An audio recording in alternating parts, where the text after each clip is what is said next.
Business editor Richard Southern joins us. And Richard, with Toronto and Peel in a COVID-19 lockdown, these are confusing and frustrating days for small business owners. Yeah, and I think the Premier may have added a little bit more confusion today when he didn't, really outright condemn the owner of Adamson Barbecue for opening up. Now, Ford said he didn't condone Adamson opening, but the Premier said, quote, "I'm not going to stand up here and start pounding small business owners when they're hanging on by their fingernails."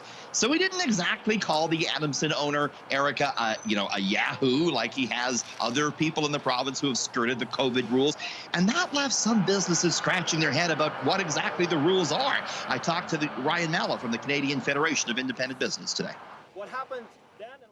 The vast majority of small businesses are following the rules, but we have been getting calls, frustrated calls from business owners saying, what is the enforcement here? What are the rules? What are we supposed to do? Because if it were up to them, most small business owners would like to be open like this today. We urge all businesses out there to follow the rules, to not risk those fines, but to continue to keep their voice up, to continue to let the Premier know how you feel about these rules. Erica, he told me he's concerned other businesses may now open up and try and, skirt the rules in Toronto and Peel. And of course, you heard off the top of the show, Adamson has just recently been shut down by the city. But again, a lot of business saying, hey, why didn't Premier Ford drop the hammer, as it were, on the business today? Which is a fair question. Canada's oldest retailer is making headlines for multiple reasons these days.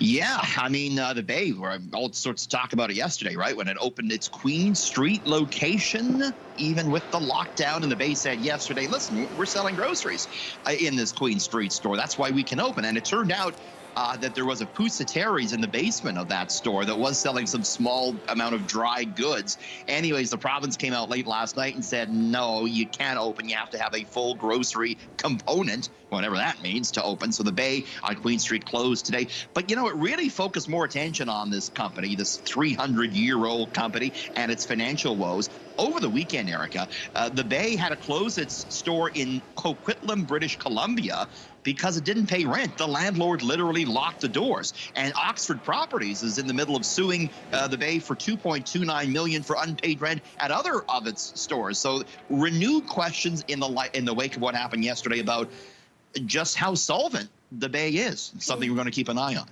And the pandemic hasn't stopped some people from making big money, particularly the head of Tesla.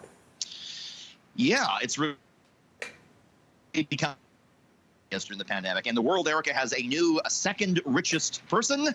It's no longer Bill Gates. It is this man, Elon Musk. Musk, now the second richest in the world. He's worth $127 billion. Been a good year for him. He's gone from 35 on the world's rich list to number 2. He made $100 million this year. Most of his wealth tied to Tesla stock, which has gone way up lately, closing close to a record today at $555. The rich have gotten richer this year. The poor got poorer. That's been one of the not so good side effects of the pandemic. Where are we on that list, Erica? We're not on that list. No, not even close. Not me anyways. I don't know about you, Richard. You and I are going to have to start working harder.